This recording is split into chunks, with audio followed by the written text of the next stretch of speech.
Okay, very good morning to all of you. I hope I'm audible and is visible.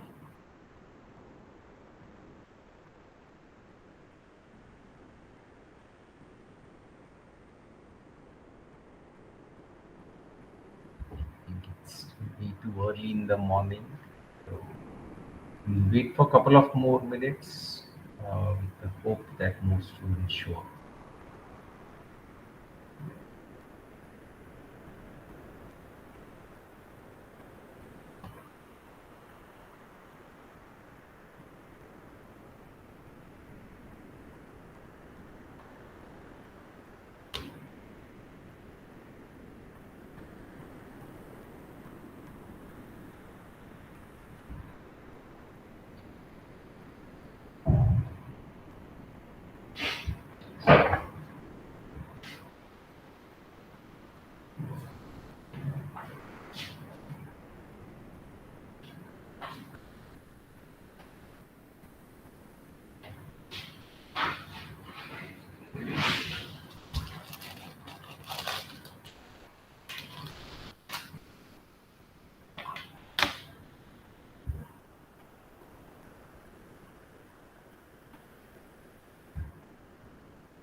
Hope we cross 100 at least.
Are the scribes present at least? 105?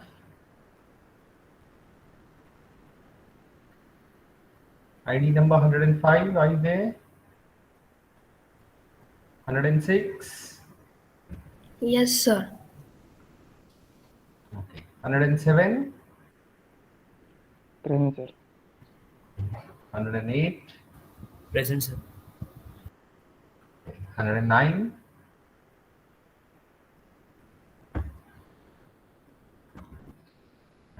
Uh, 110? Present, sir.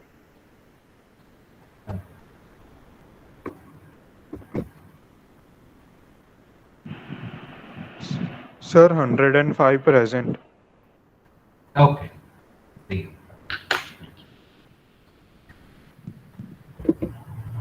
95 still.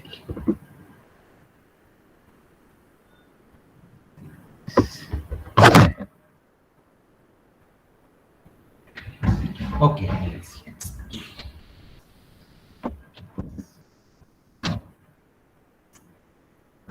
Right, so in the last class we looked at one example of how to solve a linear system of equations, and possibly for the first time you saw a rectangular system of equations with 5 variables but only 4 equations, and we just concluded that there are infinitely many solutions, and the solution set basically looks like a line in R5 5-dimensional space, and at least in this case that line doesn't pass through the origin. And depending on the rank of the matrix, the solution set will look like either it will be just a point, or you may have no solution, of course, which in which case the solution set is just the empty set, or you may have the solution set looking like a plane, a hyperplane, etc.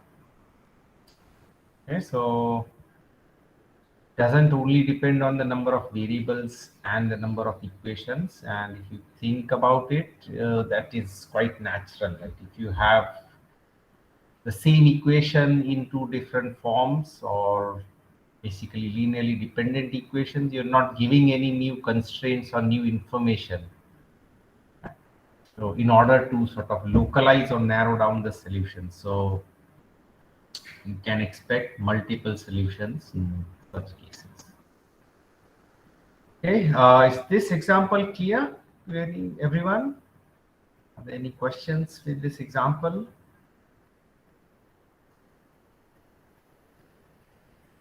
Do you wish to take up one more example, one more numerical example? No. Okay, fine. Right. Then I think what we were looking at is, so we are doing these elementary row operations. Remember, there are 3 kinds of elementary row operations.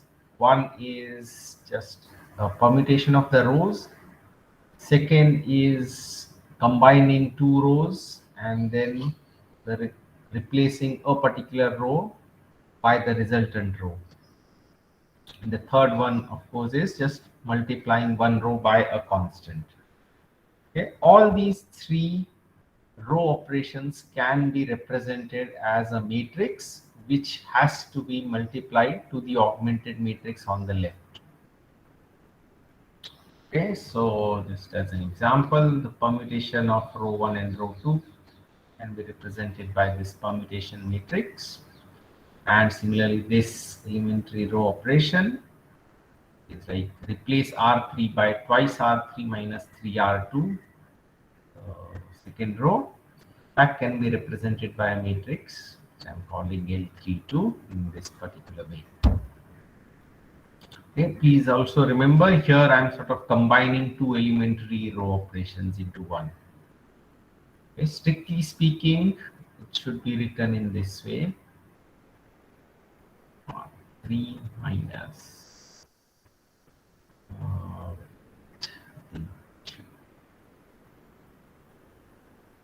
R2 by 3 by 2 R2, and then we this. Okay, so these are 2 elementary row operations combined into one, and the choice of the order in which we decide to do a row reduction, right, so as to obtain a row echelon form of the matrix, right, that implies that all these elementary row operations except for row permutation, those matrices will be always lower triangular.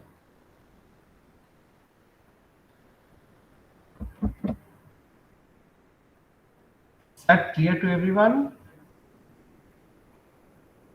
Yes, sir. Okay. Right. So in this particular example, if I use the same notation, right, L32 means I'm replacing 3 by a linear combination of 3 and 2. Similarly, L41 represents I'm replacing row 4 by some linear combination of row 4 and row 1, and L31 is replacing row 3 by a linear combination of row 3 and 1, so on and so forth. The final upper triangular matrix that you get, right, can be written as a product of all these elementary row transformation matrices applied to the original initial matrix A, augmented matrix. Is that clear? Now, what can you say about product of lower triangular matrices?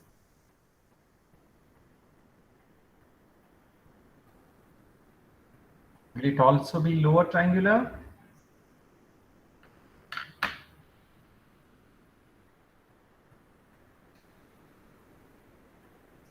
Yes, sir. Okay, and why should that be the case?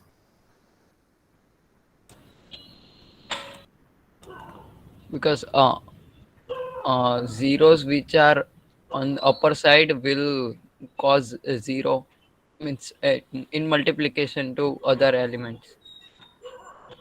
Okay. Maybe I think what you should try and do is take two arbitrary lower triangular matrices, let's say L1 and L2. Okay, and then find the ijth entry for j greater than I. Okay, what would this be equal to?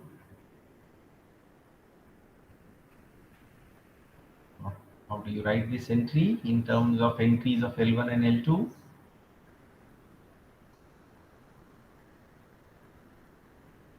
So from k equals to 1 to n of lik l l1 of ik and l2 of kj. From this, try to conclude that the resultant will be 0.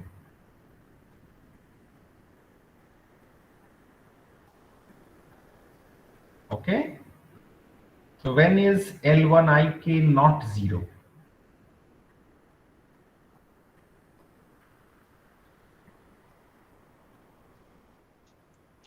So when k less than or equal to j. So there is no j here. L1ik.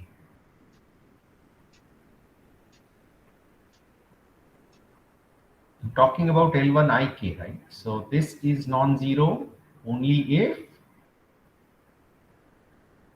I is I less than k, less than equal to. equal to k. Is that right?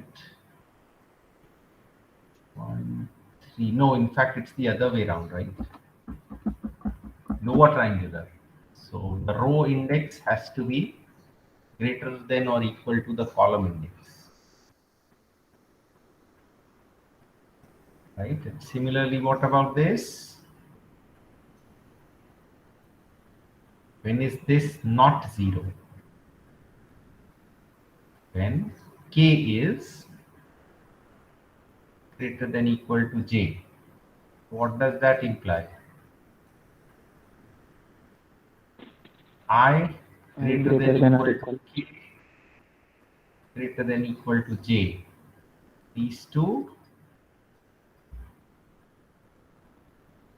contradict each other, right? In the sense, I mean, only for such case will both of them be non-zero, right? For this resultant to be non-zero, both these entries should be non-zero. But both these entries, L1ik, L2kj, will be non-zero only for such case. But because j is greater than I, there is no such k, and therefore this will always be 0. Okay, so product of lower triangular matrices is always also a lower triangular matrices. And then, so I can write this basically as some matrix L times P times A. Okay, where L is some lower triangular matrix. P is some permutation matrix and U is an upper triangular matrix. Right? Okay, so we have U equals LPA. The question is, are all elementary row transformations invertible?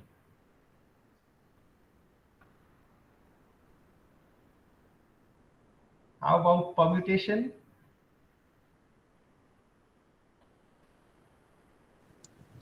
Yes, they are. They are invertible, right? Permutation matrices. Why? Because we have already studied group of permutations, right?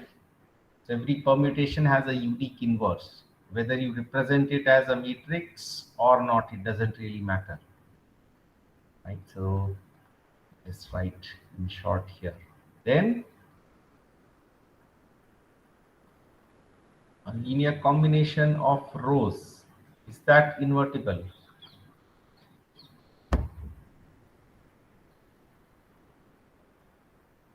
Yes, sir, because if we can add, then we can subtract also. Exactly. So for example, what would be the inverse of this matrix?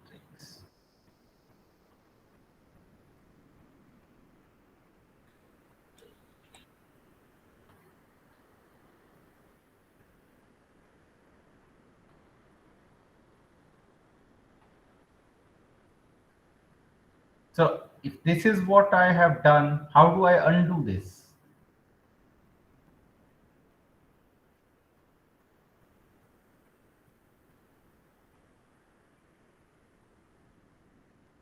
How do I see row 2 has not changed, right? So now if I want to go from this to this, what should I do? Add Plus 3R2 3, and divide by 2. plus 3R2 by 2. Plus 3R2 plus 3 times R2 divided by 2. Now how do I represent this as a matrix? 0, 3 times 3 R2, and then 1 times 0, 0, 1, sorry, 0, 0, 1, and then divide the third row by 2. So that's your inverse. Okay? So if each elementary row transformation is invertible, right? So therefore this L, which is nothing but a composition of elementary row transformation, that would also be invertible.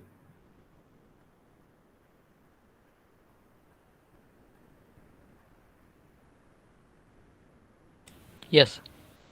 Okay.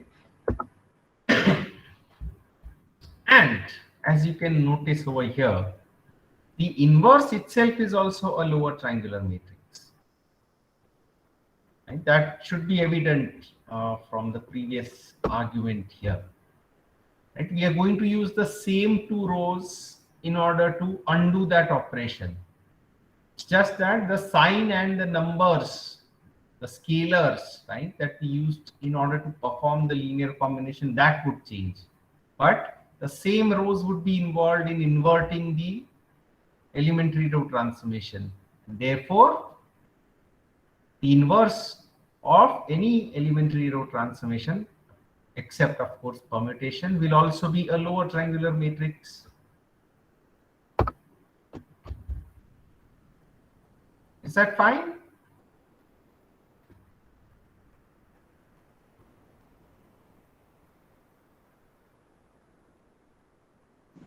Yes, sir. So, right. So then, by just taking all the inverses or applying all the inverses on the left of this equation, so this L dash basically denotes inverses.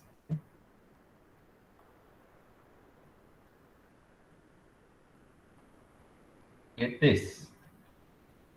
And what is product of lower triangular matrices? It's also again a lower triangular matrix, right? So you get something like this.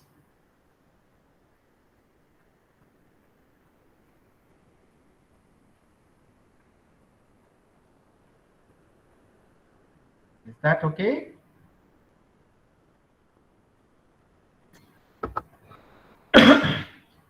So in general, for any rectangular matrix, right, M cross N matrix, we can decompose it into a product of a lower triangular matrix and an upper triangular matrix. Of course, depending on the matrix A, you may have to use permutation matrices in order to exchange roles. Right? In some cases, you may not need a permutation, but in some cases, you will need permutation matrices. Okay, so if you include permutation matrices, then is guaranteed, right, that any matrix A with the permutation matrix P can be decomposed into a lower triangular matrix and an upper triangular matrix. Of course, the lower triangular matrix L will be square, right, of size M cross M, the number of rows, and that will basically encode all row transformations that you need. Right? This decomposition is what is called the LU decomposition.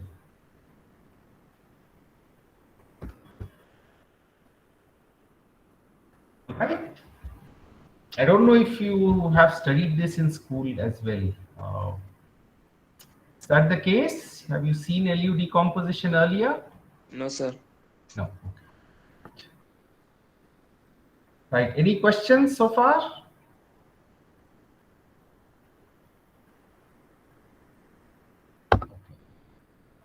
So now let's assume we have the LU decomposition of a matrix A, and for now let's just assume we don't need a permutation matrix.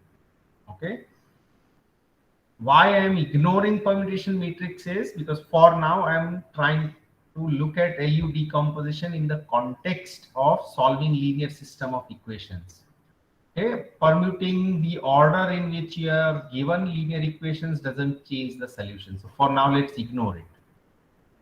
Okay, so if you want to solve Ax equal to B, and if you know its LU decomposition, right, then you can rewrite this as LUX equals B. All right, and then what can we do? How does this help, right?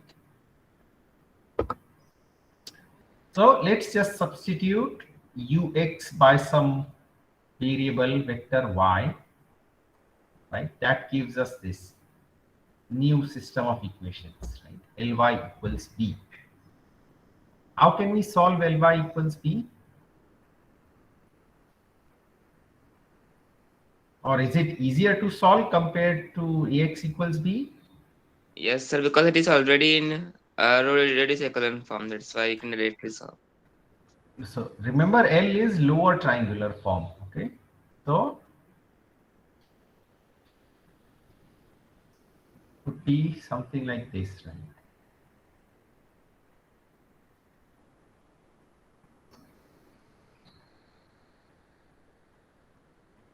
Everything over here would be 0. Okay, so as we discussed when we looked at the first example where we said that turning a matrix A into an upper triangular matrix is just a convention. You can also turn it into a lower triangular matrix. Okay, so once you have this, then how do we solve this? We can solve it by what is called back substitution.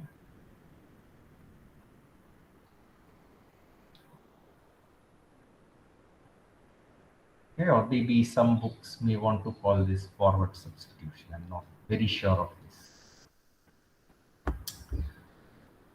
Okay, but I at least hope that all of you agree that this is a much easier linear system to solve. Okay, Once you have solved this, right, you have y. Okay, then you need to solve for x, which is of course your original problem. But you need to solve for x not in the original system ax equals b, but in a much simpler system ux equals y.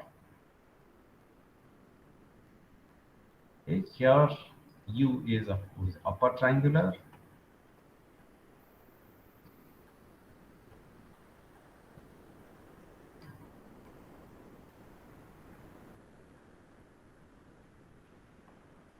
Okay, so again this is easily dealt with using fact substitution.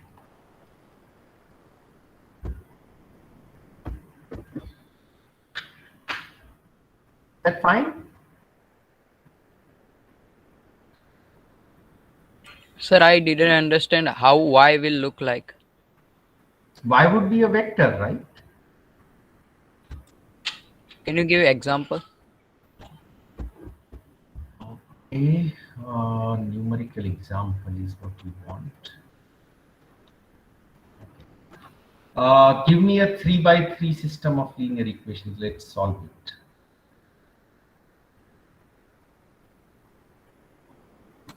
Sir, with any coefficient? Yes, as far as you can do the computations, I don't mind.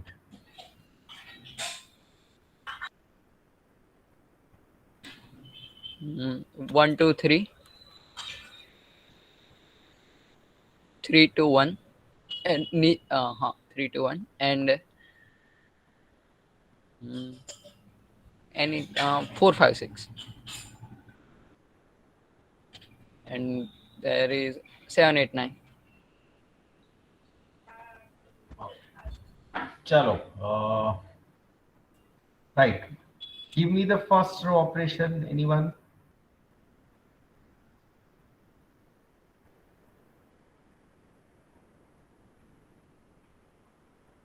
What should be the first row operation? That I hope is easy. Second row equal to minus 3 times first row, and third row is equal to minus 4 times first row.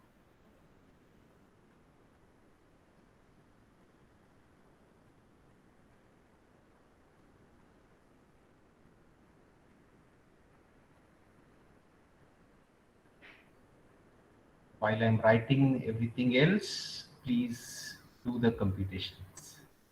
I know this will be 0. This one? -4. Chalo, quick. I mean, -8.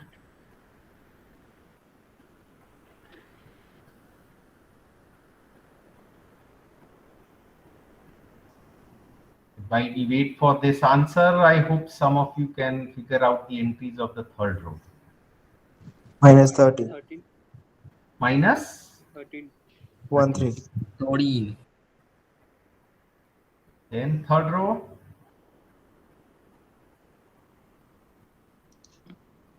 -9. -3. minus 5. -3. -6. Minus 6. Okay. -19. Next. It won't have solutions. 5.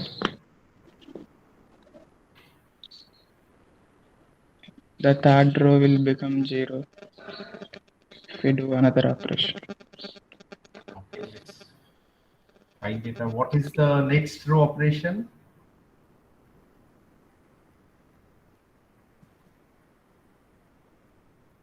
Quick. R3, 4R3 minus 3R2. Okay.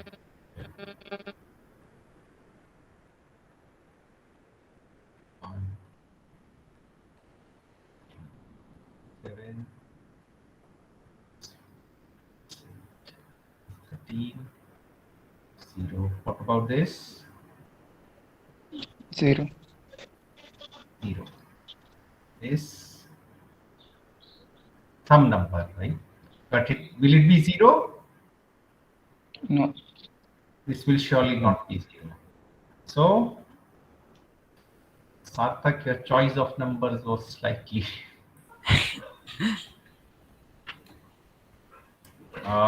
Let's try to change this then. Then Last row, change the last row.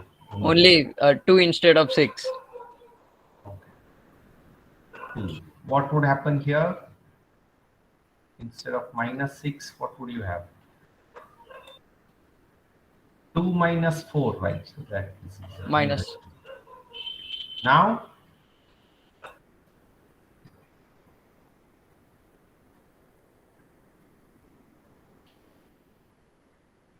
So it should be -10. Which one? Instead of -2. So the R3, oh, sorry, I the R. Okay. -10. Yes. Okay. Then, so -40 plus 24, right? That's -16. Find out this weird number now. 24 are 76. 76 -76 plus 39. -37.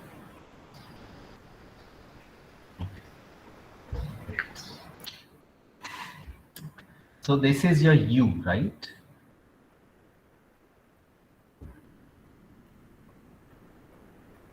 This is your Y. Sorry, B. I shouldn't really call it B. Okay, so if this is U, no, this is not your V, this is your V. Okay, this is your matrix A. Can you find the decomposition first?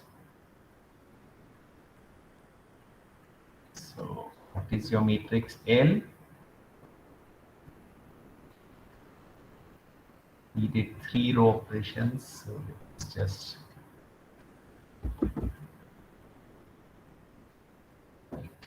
yeah. The first one was R2 minus 3R1. 0, 0, 0, 1. R3, so 1, 0, 0, 0, 1, 0, minus 4, 0, 1. And R again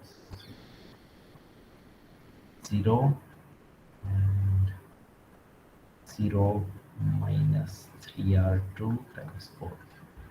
Can we put -4 on last matrix? -4 on last matrix in the sense? We discard the second in L second matrix we discard, and we write -4 in last matrix. Try it out. I mean, you can take the product of these two and see what happens. Okay. So can someone quickly compute L?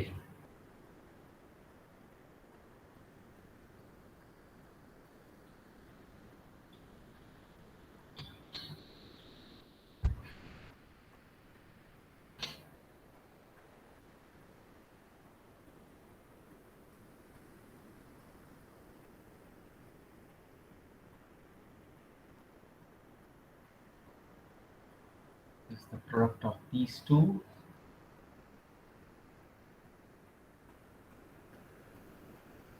So you're doing just a linear combination of the rows of this. So 1, 0, 0 means the first row. 0, 1, 0 means the second row. This means -4 times the first row. That's what we wanted to do.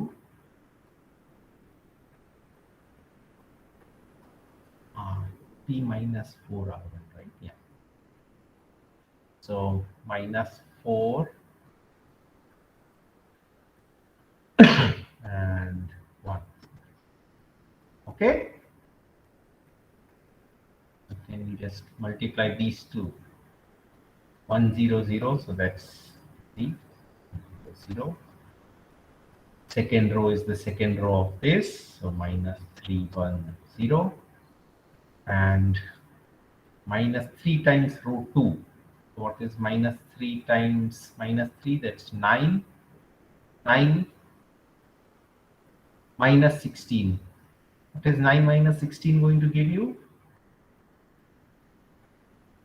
-7. Minus 7. Okay. And this is just minus 3. And this is going to be 4. Okay, I hope all of you agree, and you can now try and find the product of these two matrices.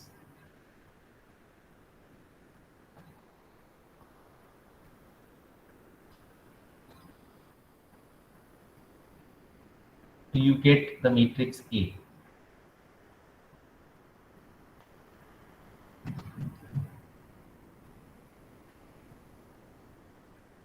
One zero zero. So that is something I can do. Next, minus 3 times the first row plus 1 times the second row. Do you make a mistake somewhere?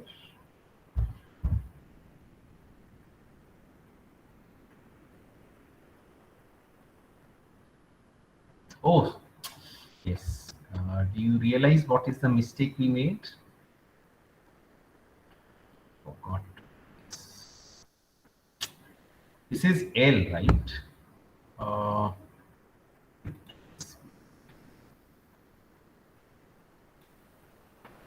Yeah. You are trying to find the LU decomposition, right? So if you look at this, this is our L. Right? U is L into A. Right? But I want to find A as an LU decomposition. So what should I do?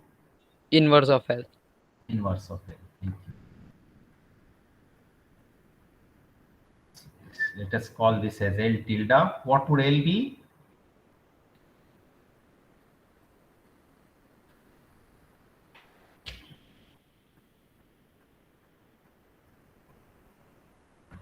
L is nothing but L tilde inverse. 1 0 0 3 1 0. And you add 7 times row 1, 3 times row 2, 2 row 3, and then divide by 4. Whole row by 4. Okay. Now try L into U.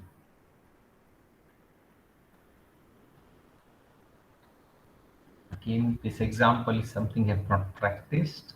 I just hope it turns out right. 3 times row 1 plus 1 times row 2. 3 plus 0 is 3. Hope that is how it is. 3 into 2 is 6. 6 minus 4 is 2. 3 into 3 is 9. Minus 8 is 1. Is that how it was? Or no? Doesn't look like it. Yes, Oh, it yes. is like A. Okay. Great. The last row, I am depending on you guys to help me with these computations. 7 by 4 times row 1. So this is easy to do, right? So this would be just 7 by 4, isn't it?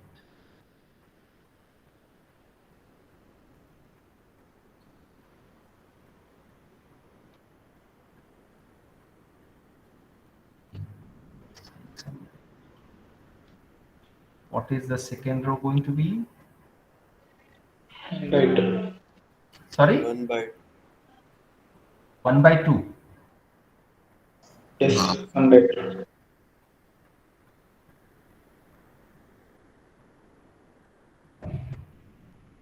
And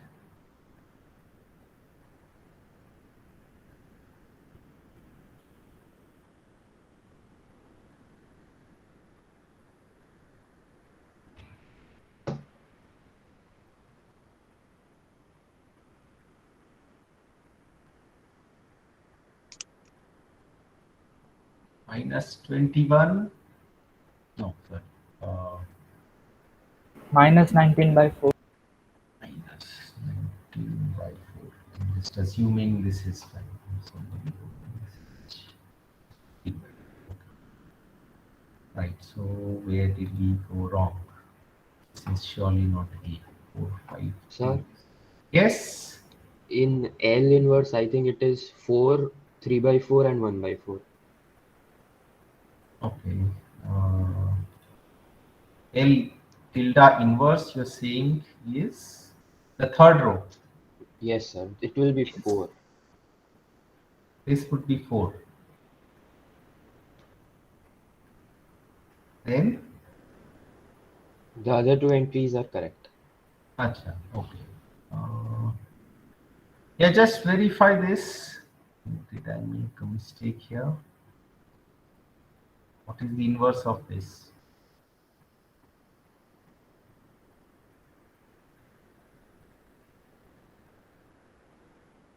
This is 4. 4. Let's just multiply this matrix with this and see if this is right. Yeah, I think because this matrix contains several row transformations into one, so writing it directly is a little hazardous. Let us see.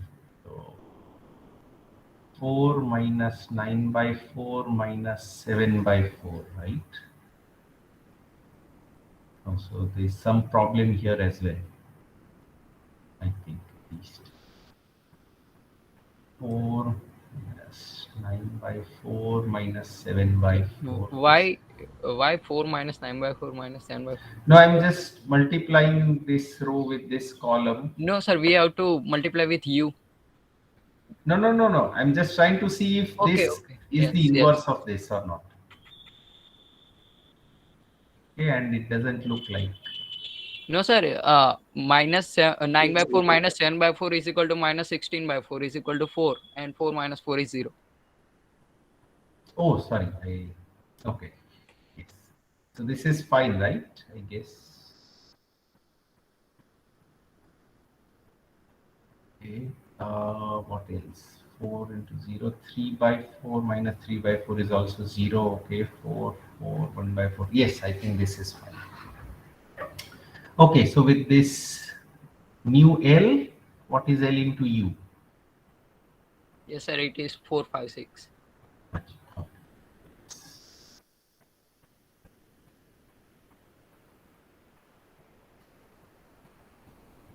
4, 5, 6. So all of you agree with this? Sir, 4, 5, 2.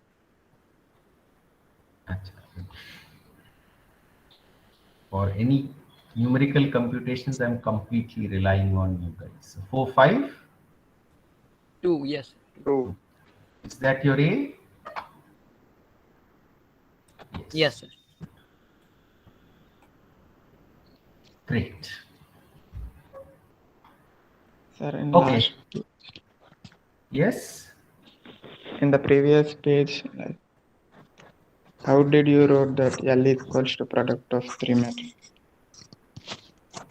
I mean, this Yeah, one? this last step here. I didn't understand. Which step? I mean, this L tilde? No, sir, that L which you have wrote, no, that 3 matrix above. This one? Acha. Previous These 3? Yes. Yes, sir. Okay. See, what are the 3 row operations we are doing? One is this, right? R2 minus 3R1 is going to replace R2. Right? So,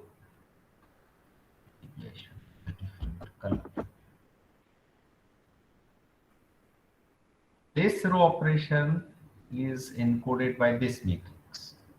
How come? So are we doing anything to row 1 and row 3 here?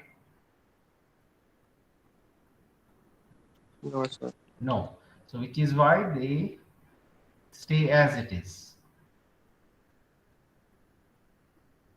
Okay, 1, 0, 0. When I multiply this matrix to a matrix on its left, right? All it says is the first row is the first row of that matrix itself. The third row is the third row of that matrix itself. Okay, so which means we are not doing anything to row 1 and row 3. What are we doing to row 2? This minus 3 gets multiplied to the first row. Right? So minus 3 times row 1 plus row 2 plus 0 times row 3 is what will appear in the second row of the resultant matrix. And that's exactly what we want to do, right?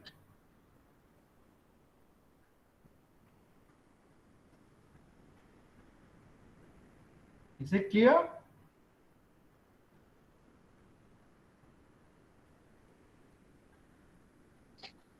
In the identity matrix, we are changing the row for which we are performing the operation. Exactly. Why identity? Because identity basically leaves things as it is, right? Yes, sir, understood. Okay.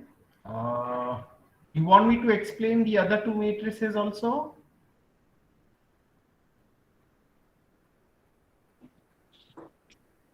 It's okay. Understood. Oh. And sir, I Anybody can else? see that we can write all three together.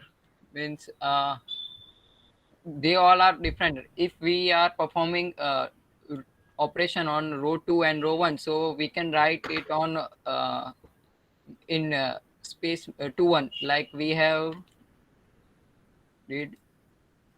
See, first we did R2 minus 3 times R1, so we wrote minus 3 in. Yes. So we can write all in one matrix.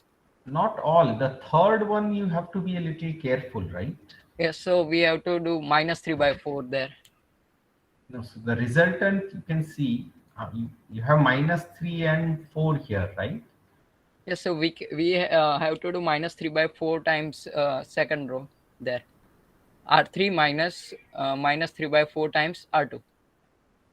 And then So it will be our L tilde. I am not sure what are you saying. So if instead of this you're saying I should do minus 3 by 4 and 1. Yes, and then we can write in just L tilde in just one step. If we perform 2 and 1, then write minus 3 at position 2 1. Then if we performed So it's just that here you will have a non-zero entry coming up, right? yes. Which is not very obvious. I mean, you have to be very careful here. This non-zero entry will be this and due to this. Okay. Yes. Sir. Right? So I don't.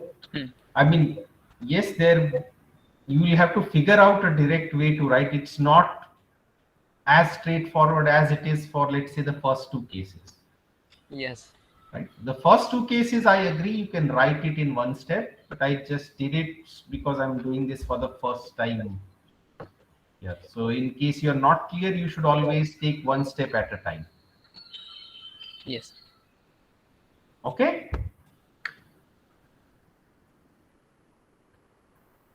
Okay, so this is your LU decomposition, right? Next, what is it that you want to solve? Ax equals what was B? Let us just rewrite this. 789.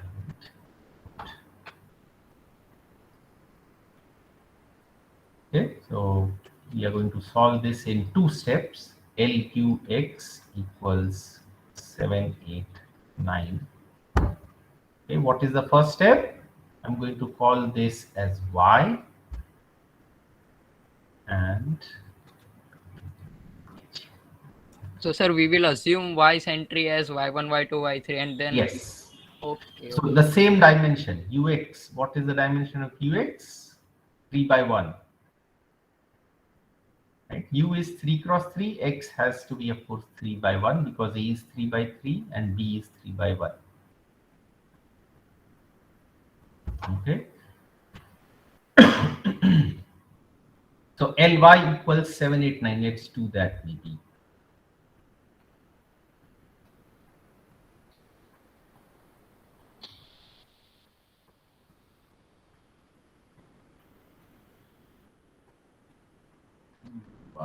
0, 4, 3 by 4, 1 by 4, y1, y2, y3 equals 7, 8, 9.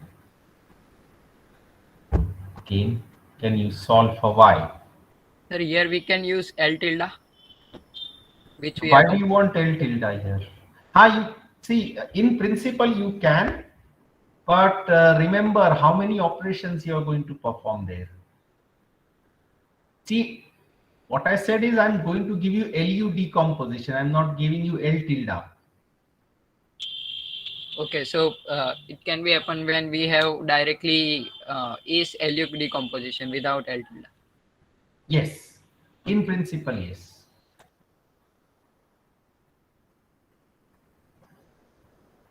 So what is y? I mean, you directly just have to read it in some sense, right? Y1 will be, it's just there, 7. What would y2 be? Y2 would be 8 minus 3y1. So 8 minus 21. What is that? Minus 13. What would be y3?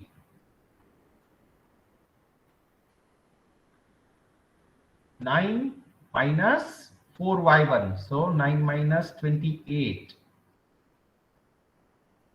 Then minus 3 by 4 y2. So plus 39 by 4 and into 4, right? That would be my y3. I hope I'm right.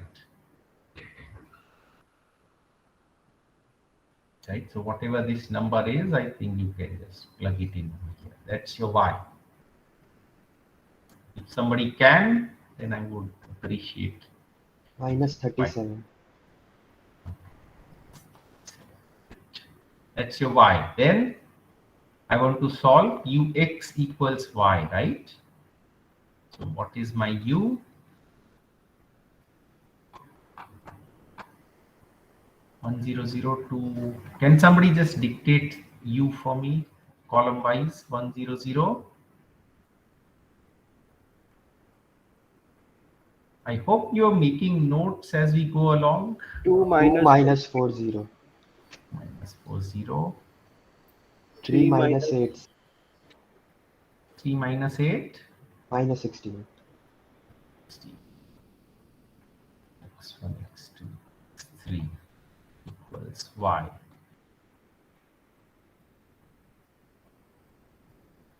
Okay, so I hope you can. You want me to complete these computations? I just hope some. No, sir, we can do easily because x3 is equal to 37 by 16 and so. Great.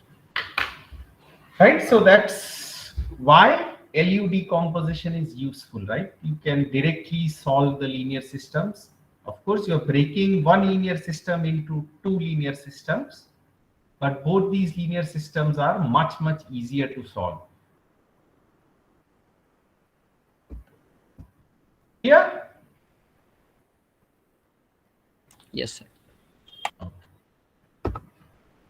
Right. So that is how one can solve linear systems of equations, right? So in MATLAB or Python, I don't know if you have been exposed to any of these two, you will have commands that will directly give you LU decomposition of a matrix A, and there are commands that actually also directly find solution for this linear system of equation Ax equal to B, right? Most often what the internal mechanism of that function is going to be basically LU decomposition.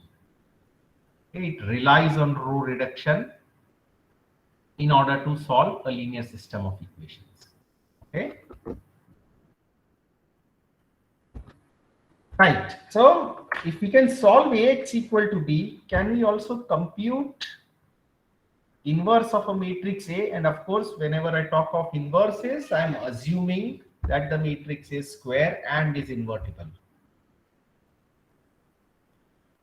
Right. Again, if you have used Python or MATLAB, you would have seen there is this inverse command.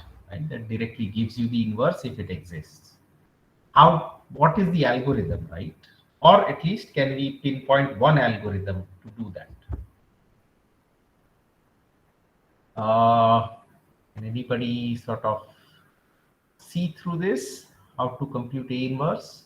Not using that dirty cofactor formula. 1 by determinant adjoint something, right? I think that is something all of you may have studied in school. But can we do it in a different way?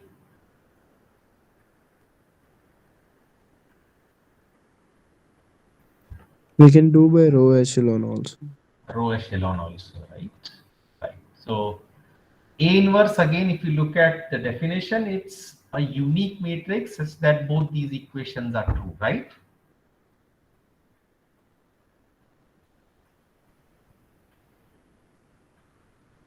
So especially this second way of writing A inverse, it tells us all you have to do is solve linear systems of equation, right? A is given, the right hand side matrix I is known, this is unknown. So how do we go about this? You just pose the problem of solving or computing the inverse as solving n system of linear equations simultaneously. In other words, if this is my matrix A, I hope the notation is familiar by now. This has to be my matrix A inverse because this is unique matrix such that A multiplied to this matrix gives you the identity. Okay? Right, so this I is basically your right hand side matrix that you can think of as, so I should write this in this way. If I multiply A and A inverse, the first column is A into x star 1. The second column is A into x star 2. So on and so forth. The nth column is A into x star n. This is equal to your identity matrix. Right? So AX star 1 should be the first column of identity, AX star 2 should be the second column of identity, so on and so forth. Okay, so you have n linear systems of equations that you have to simultaneously solve for n different right hand sides. Okay, so I can, rather than writing n different augmented matrices, I can sort of combine all the n right hand sides and add it into the same augmented matrix. Why? Because the left hand side matrix A is the same for all the n different right hand side vectors. Right? Once this is clear, then if I have the LU decomposition, the first part of the augmented matrix can be written as L into U. The second, which is the identity matrix, right, can be written as, let's call it capital B. Okay, and then all I have to do is to solve this. And if I know how to solve one, then I know how to solve n systems as well for the same left hand side.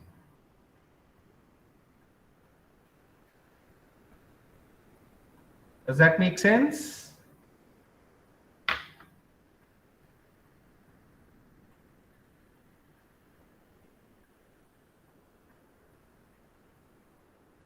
Are all of you with me in this?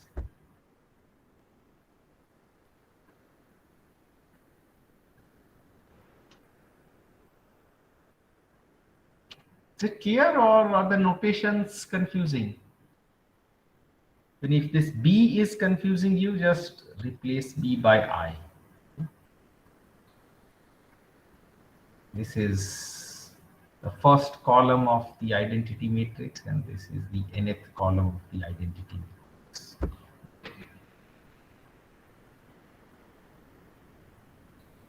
Still, is there any confusion?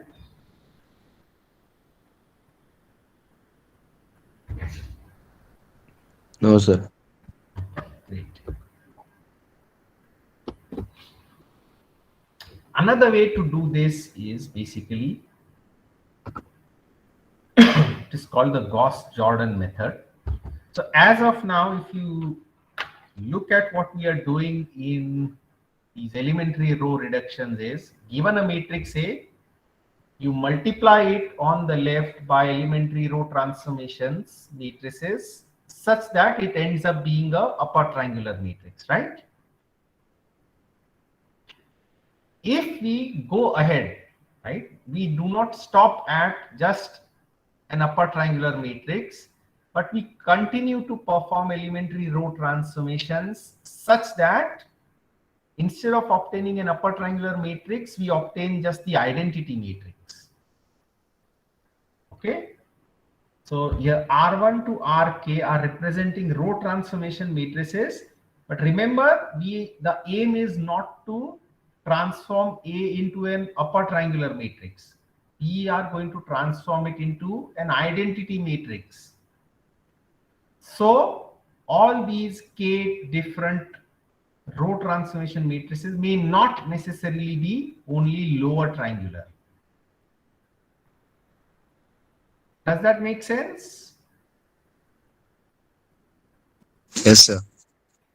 Okay. So then if these matrices exist, R1 to Rk, such that by applying these k row transformations on A, I get identity. And can you find what is the inverse of the matrix A? Apply these operations on identity matrix. So what will you get? A inverse. No, that's fine. But by applying these matrices to identity matrix, what are you going to get? Going to get the same product, right? R1 applied to identity is R1 only. All row in Rk to R1, we can multiply them, and then we got the inverse. Exactly. That's your inverse.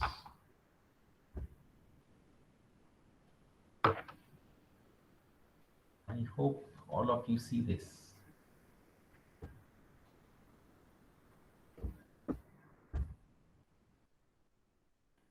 So what you can do is start with this augmented matrix.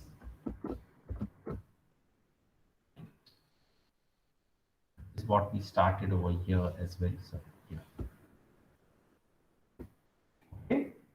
Find out row transformations, right? Keep on applying them on this augmented matrix so that the first half turns into the identity matrix. But you keep on applying these row transformation matrices to the entire augmented matrix, not just to the first half. Okay, so the moment the first half turns into I, the second half has to be the inverse of the matrix A.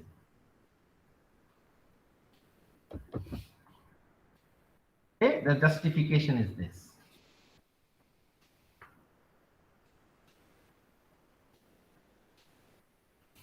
Okay. Yes, sir. Okay.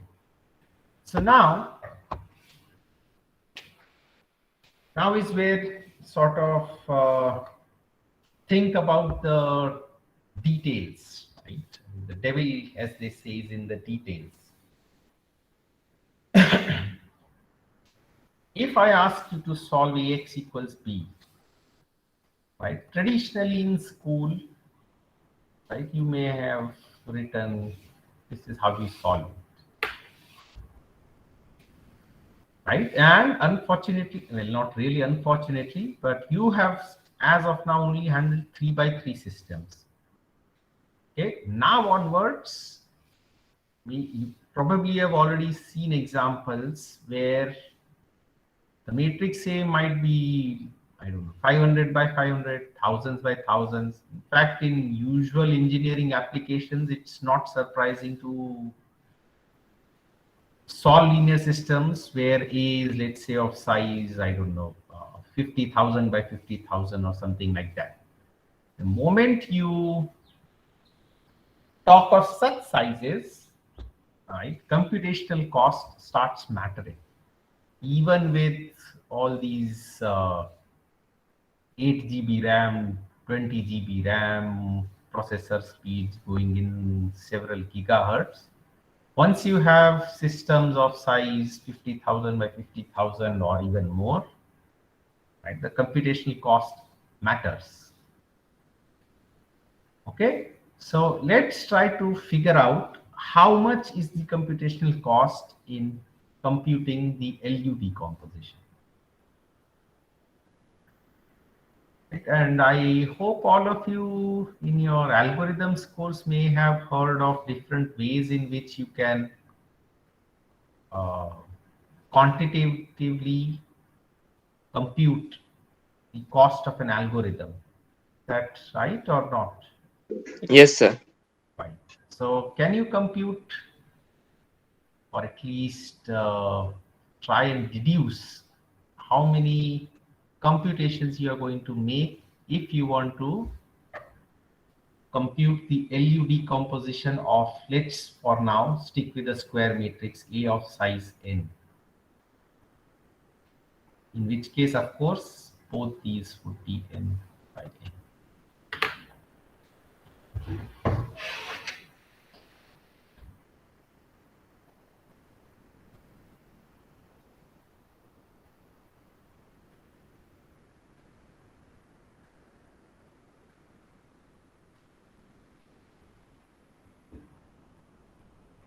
Think about it. Where are the multiplications and additions required? By the way, addition is also going to capture subtraction, and similarly, multiplication is also going to capture division. What is the computational cost here? Let's go back to the algorithm. This is your matrix A, right? And let's for now forget permutations. Then why? Because of course permutations, you're not doing any computations, right? You're just changing the locations here and there. So let's ignore that. So how do you start?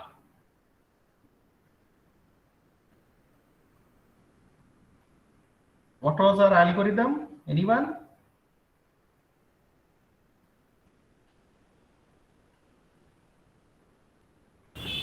First, we will make zeros in first column. How do you do that? So here, let's say you have your leading term. Then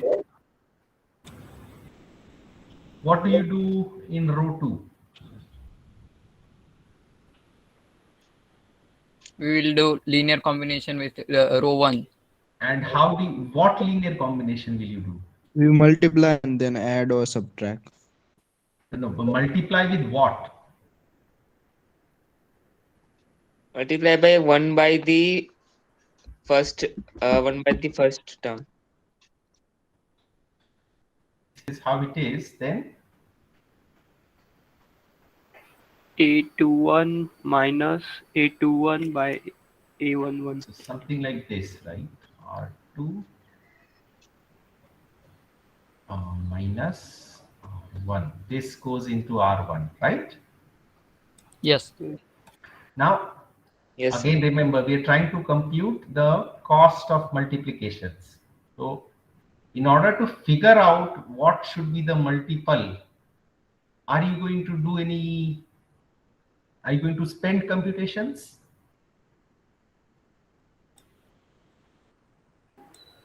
No. Why? How are you going to find A11 by A21? so that will require computation. That will require computation, right? There's no guarantee that A21 is 1, isn't it? Yes. So, and this is for one row. Oh, sorry, this should be replaced to R2. Similarly, you will also have to do this.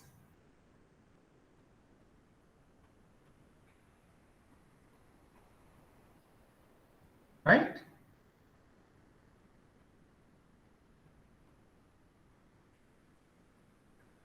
Am I making sense? Yes, sir. We have to do for n rows. Not n rows. Do N you minus one. N minus 1. n minus 1? So that's n minus 1 multiplications, right?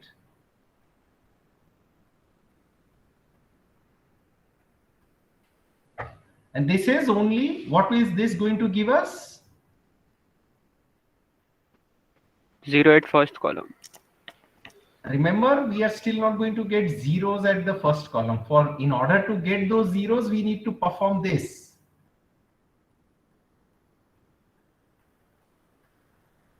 This requires more multiplications, right? Because you have to multiply this number A11 by A21 to all entries of row 2.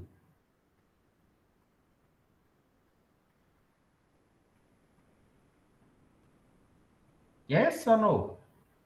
Yes, there will be n more multiplications. Right. So let's take into account the cost required to do these row multiplications later.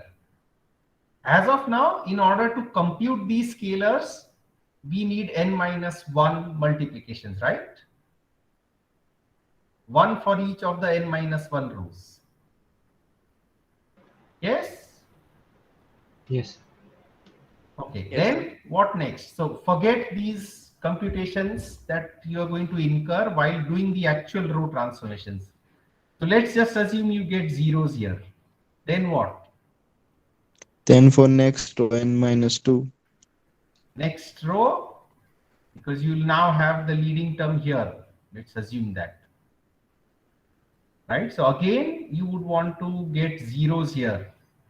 In order to get zeros, you'll first have to figure out appropriate scalars. How many scalars? Will be n minus 2. n minus 2. Then N minus 3.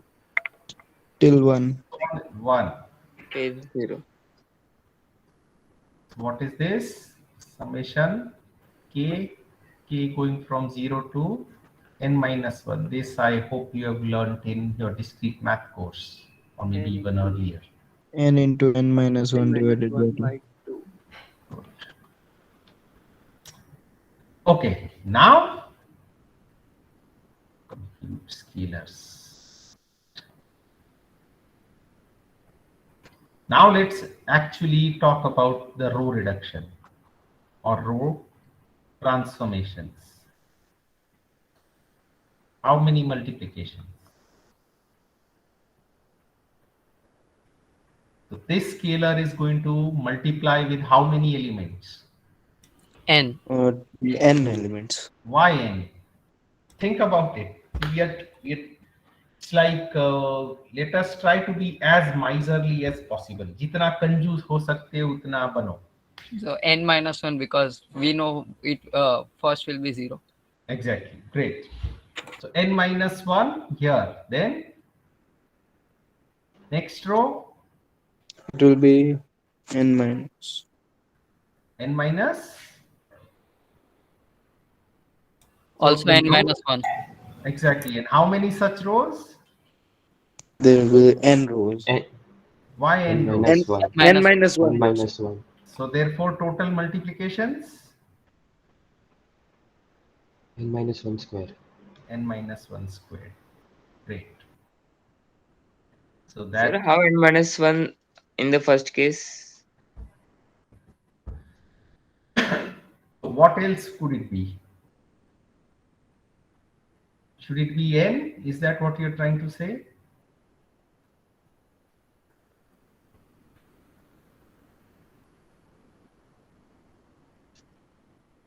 No, sir. Means here row transformation per row we will have 3 multiplication, right, sir? So why 3? This number A11 by A21, it should get multiplied to all these numbers, isn't it? A22 to A2n. Yes, sir. Yes, sir. Yes, sir. Okay, so there are n minus 1 elements. First one, we know that we have chosen the scalar so that this goes to 0. So we need not actually carry out the multiplication. Yes, sir. Yes, sir. Now I got it, sir. So n minus 1 squared multiplications, is that fine, everyone? Yes, sir. How about addition or subtraction, whatever may be the case? How many? See, as of now, we have just computed A11 by A21 into R2. But now you have to add it to corresponding entries of row 1. So how many additions? Same as a multiplications in row. Same, right? N minus 1 squared. So that is your first step, right? So this will result in all zeros in the first column. Next step,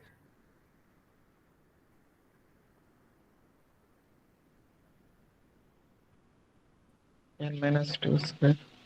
N minus 2 squared.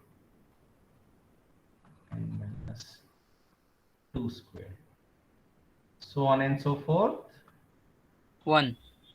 1 square. So what is this? Summation of k squared, k going from 1 to n minus 1.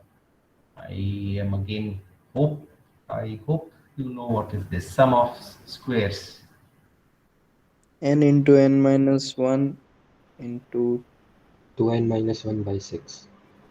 yes. N into N minus And into n minus 1 into 2n minus 1 2n by minus 6. 1 divided by 6. 2 times this, right? One for multiplication, one for addition. Once again, can somebody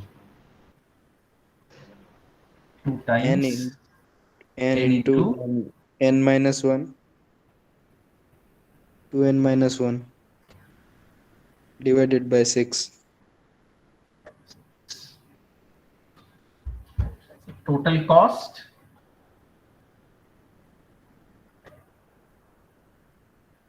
N into n minus 1 to n minus 1 by 3 plus N into n minus 1 divided by 2. what is this? 2. Hope I do the multiplications right. It's 2n cubed minus n, so 2n squared. Sir, n into Plus- n minus 1, if we take common, then it will be easy. Thank you. I'm good. Appreciate if somebody does everything else also. It's half, right? Yeah, so find this out. What is this? Again, I still have to multiply, right? At the end.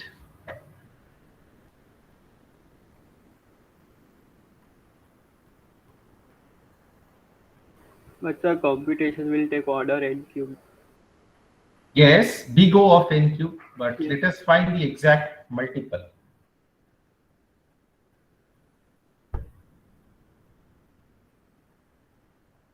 Okay, let me just do it the brute force way. Or has somebody done it? Then I will just write it. 4n cube minus 3n square minus n by 6. 4 n n cube cube minus 3n square minus n by 6. then whole divided by 6. Yeah. This is like roughly 2n cube by 3. And as some of you rightly pointed out, this is called big O of n cube. Right? This is in that class of algorithms, right? Like you have studied the big O notation? Yes, sir. Okay. So I hope all of you agree this is big O of n cube, right? Similarly, I think I leave you with this one question. Cost involved in back substitution. So remember, we have just found out the cost for decomposing A into L into U. If I want to solve a linear system of equation, I will have to do 2 back substitutions, right? one is solve. What was it? Ly equals b, and second ux equals y. What is the cost involved in back substitution?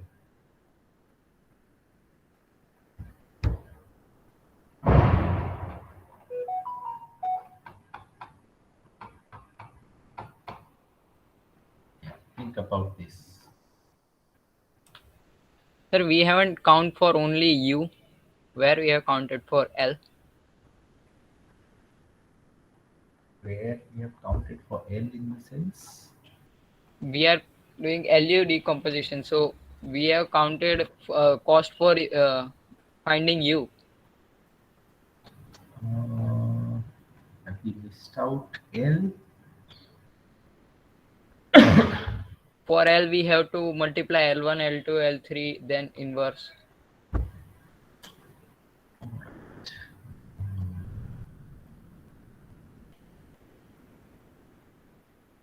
So this would be somewhere you would have to have twice, right?